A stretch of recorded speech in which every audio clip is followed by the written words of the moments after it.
Manchester United 1, Brentford 3, a humiliating defeat for the Red Devils and for Ruben Amorim. Guys, this is bad. This is absolutely horrendous.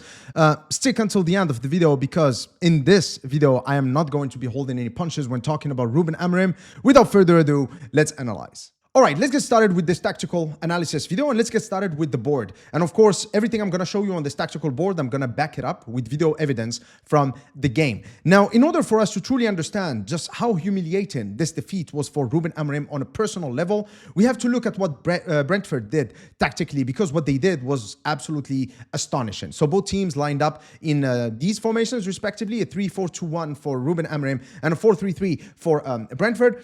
But this player right here, because Ouattara's role was exactly what turned this formation for Brentford into a system. A system and a formation are not the same thing. It's actually the instructions managers give to the players in order to achieve certain tactical goals. That's what turns it into a system. And Ouattara here has been absolutely excellent for Brentford, but also extremely crucial in them achieving what they intended on doing tactically. So every time they were in a defensive phase type situation, that means when we had the ball, when we were trying to build up, Brentford would actually turn into Ruben Amorim's Brentford instead of Keith Andrews' Brentford. Why? Because Ouattara would actually drop from that right winger position into a right wing back position, therefore pushing Coyote more towards the center where he would play as a right-sided center backs with Collins and Van der Berg and then Hickey on the left. And then these players, the three central midfielders, especially Damsgaard, would actually push into the forward position. So as you can see here, basically what Brentford were doing with Ouattara playing a hybrid right winger and right wing back role,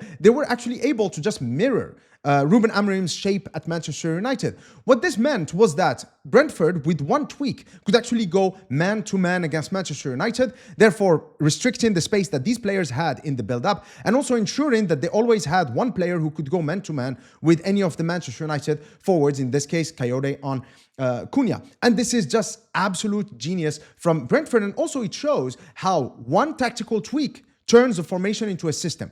Brentford did not play a 5-2-3 system, but by tweaking Ouattara's role, they were able to switch formations based on the phase of play in the game. Then again, when Brentford had the ball, when they were in their own build-up phase and their attacking phase, they were way more effective than we were at creating chances. And why? Because Brentford, and again, this is one of the reasons why I really like Brentford, because they are a club who are able to push way above their weight, because they use the limited resources that they have efficiently, and that's absolutely brilliant. So Brentford, they don't copy, they don't conform, okay? So they just use strategies that are effective. So for example, in the build-up, what they did is just they did it the traditional way, which is a back four that just pushes extremely wide with wide center backs, and then Henderson, sometimes Yarmolenko could actually drop into that number 6 position. Now, why was this effective against Manchester United? It's because, of course, Ruben Amorim likes to press in a narrow pentagon formation, and by spreading the play like this between these Brentford defenders, they are just rendering the Manchester United press absolutely ineffective. And I don't know if you've noticed, but I don't think we had even one turnover in their own, in their defensive third. So again, that just shows how effective their build-up play was. And every time players like Henderson, who had a lot of time on the ball, every time they had the ball, they only wanted to do one thing and one thing only, which is to play it long towards Thiago, who is more of a target forward. But what made this strategy even more successful for Brentford is that, of course, Manchester United did not tweak their system, so there were always acres of space in the middle because Ugarte and Bruno were too busy being involved in this pentagon shape in the press, but also because they always had one or two players around Thiago to win those second balls. And so Manchester United, especially the centre-backs, were definitely not prepared to deal with this threat, and that's how Brentford were actually able to both restrict the threat that we had in the build-up, as well as have an effective build-up phase of their own. So as we can see here, Brentford's tactical approach is quite commendable because they had clear tactical objectives, mirroring our system in order to be able to go man-to-man, and then in the build-up phase, building up in a very wide shape, therefore preventing us from focusing our press and forcing turnovers in their own half, and then going long towards Thiago, but always making sure that they had one or two players who are able to collect those second balls, plus, of course, how effective and threatening they were from set pieces, especially from throw-ins. So that was their plan. Now let's see how that worked out on the pitch. So let's get started with Brentford's out of possession shape. As you can see, that pentagon shape that Ruben Amorim favors, with Damsgaard here pushing to compensate for Ouattara, who's not on the frame, who moved into that right wing back position alongside Thiago and Sade.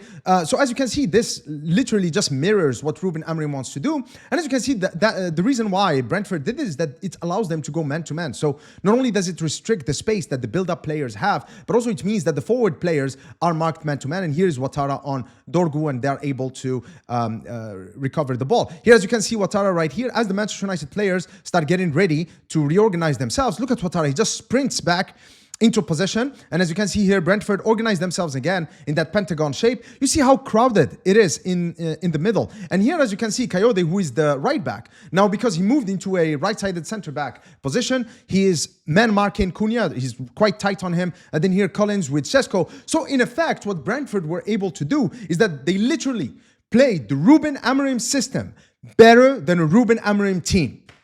Guys, just reflect on this for a minute. I'm going to give you a couple of seconds. This is ludicrous. It's absolute insanity, okay?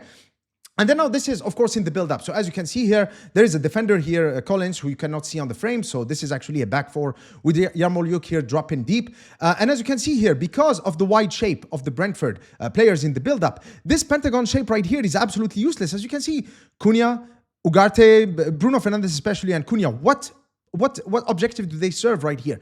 And as you can see here, we do have players that are overcommitted in the forward areas, but they are absolutely ineffective and impotent in that pressing phase. And of course, Brentford were able to go long. Again, acres of space right here, which makes it much easier for Brentford to collect those second balls. If De Ligt was able to clear the ball, then Ouattara over here would be able to collect it. But of course, they have players close to each other. So Sade here is able to collect the ball and then link up with Thiago, who then moves on to score the second goal. And then Ouattara, remember how he was a right wing back in the out of possession shape, in the defensive shape. But then now, when they are transitioning into attack, he plays as a forward, which is his natural position. Here's another example. So here, as Brentford attempt a build-up right here, Damsgaard role as well as Ouattara. Again, he was actually playing as a left wing back in this, in the sequence that was just preceding this one. And then after they've won the ball, now he's moving into a right winger position. Absolute amazing game from Ouattara. Teams like Brighton and Brentford, Crystal Palace, they're able to find players who are not necessarily, the best in their positions, but they just put in a shift and they are intelligent with their positioning. And Ouattara is definitely an extremely intelligent player, highly underrated. This game was absolutely amazing. So here, as they are collecting the ball, again, see that wide back four position, again, making sure that our players, this pentagon shape is quite spread out, therefore ineffective. Here, look at Damsgaard is like moving in behind, in that like blind spot of the Manchester United, front five. And then Ouattara is moving wide in order to isolate Dorgu. Him and Coyote will make sure that Dorgu is outnumbered, therefore absolutely no chance of being effective defensively. And then, as you can see here, a numerical superiority on the wings. And then when Damsgaard receives the ball in between the lines, he's got like 3 willing runners. When these 5 players, they're obsolete. Why are they even there? It's absolutely ineffective. This is a structural issue. This system that Ruben Amorim has sucks. It sucks balls. That's like one of the worst things I've seen tactically, and the fact that he's not changing anything, this is just absolutely ludicrous. And so they are able to go long. And here again, Ouattara, remember, right wing back. The sequence before this, he was a left wing back. So again, a great example, a great demonstration of how managers can actually instruct certain players to play a hybrid role in order for the whole team to change its shape based on the phase of play they're in. And here Sade is able to outmuscle Dalot and then play it towards Ouattara, who could have scored that goal. So, as I have just demonstrated, Ruben Amorim got absolutely thrashed, absolutely humiliated by Brentford. And the main reason behind that is that Brentford were able to meet their tactical objectives, but also do it using Ruben Amorim's system in certain phases of play. That is the equivalent of looking at 2 kids in the playground where one kid grabs another kid's arm and hits you with it. It's just absolutely... I don't think there is an adjective that would describe how it felt just watching Manchester United just getting manhandled by Brentford. And the only solution that Ruben Amorim really could come up with is to have Diogo Dalot play long, flat throw-ins into the Brentford box. But even then, that's not a proactive way of approaching the game from a tactical standpoint. Quite the opposite. It's reactive. It seems desperate, and we simply were not really equipped because Brentford are so good at that, both offensively and defensively, that really we didn't have much of a chance to score goals playing that way. So it was a little bit too little, too late for Ruben Amorim. So what is the problem? Because don't be mistaken, I mean, a club like Manchester United, they do have the resources, both the human capital, financial resources, as well as the tools and software needed to analyze the opposition. Scouting the opposition has been part of the game since its inception. There's a reason why Bielsa sends spies with binoculars, to spy on the opposition, because it's an integral part of preparation. And Ruben Amorim's team was not prepared. So what happened? Okay, so Manchester United, definitely they do have video analysts and data analysts and scouts who can actually provide Ruben Amorim with all the information he needs, all types of graphs and charts and heat maps and text and oral presentations, etc., in order for him to have all the information required to draft out an effective strategy to win the game. So why doesn't that happen? Well, there are two reasons, really. The first one is that Ruben Amorim is out of his depth and he doesn't quite understand. So he's presented with a mountain of data, but he does not know how to interpret the data, which I don't think is the case. I actually highly rate Ruben Amorim. I think that he is a very good coach. He knows a lot about the game. So I would be surprised if that were the reason. Or this book should be required reading for Ruben Amorim, Alejandro Garnacho, and Kanye West, probably. But ego is the enemy, Ruben. Okay, understand, you're busy. Okay, you're busy laughing at Jason Wilcox jokes at the train station. So, okay, if you don't have time to read the whole book, which in my opinion you really, really need to read, just go to page, I don't know, what was it, 120? Yeah, this one. Entitlement, control, and paranoia. Just read this. It's just 4 or 5 pages, I think. But oh my God, it's going to change your life professionally, because the main thing that's holding you back, buddy, is your ego. You have to change or die, as they say, because this cannot continue. I mean, opposition managers right now, even though they don't play your system, they are literally using your system and they're slapping you in the face with it. So when are you going to change? This is not working. This is not working. Your job is to find ways, here, tactics and strategies, to win games. That's your job. So get on it. All right, guys, I hope that you've enjoyed this video. Until next time, cheers.